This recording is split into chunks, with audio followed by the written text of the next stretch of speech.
এই কলেজে আসা। আচ্ছা ২ বছর ধরে এটা কাজ করছেন না, মানে কি ভাবছেন, মানে কেমন চলছে সার্বিক পরিস্থিতি নিয়ে? সার্বিক সব পরিস্থিতি সব ওকে আছে, কিন্তু কিছু গলতির কারণে, কিছু সমস্যার কারণে এই সমস্যাটা একদম শেষ করে দেব আমি।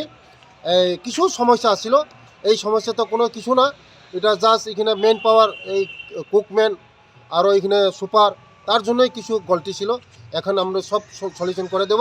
এখন 10 দিনের মধ্যে আমরা যতজন আমাদের জনজাতি যারা এখানে পড়াশোনা করে অনেক দূর দূরান্ত থেকে, যেমন এখানে সামনু, এই গন্ডাছড়া, তারপরে এদিকে কাঞ্চনপুর, বিলুনিয়া, সাবরুম, বহুত দূর দূরান্ত থেকে গরিব শ্রেণী আমাদের জনজাতি, বেশিরভাগ তো গরিবরাই পড়াশোনা করে এখানে। তার জন্যই আমাদের যারা, আমি শুনেছি দিদিমণি আমাকে বলেছে 100 জন মানে অ্যাপ্লিকেশন করে রাখছে, তার মধ্যে 60-70 জন এখানে হবে তাদের ব্যবস্থা। তার জন্য 10 দিনের মধ্যে সব ব্যবস্থা হয়ে যাবে।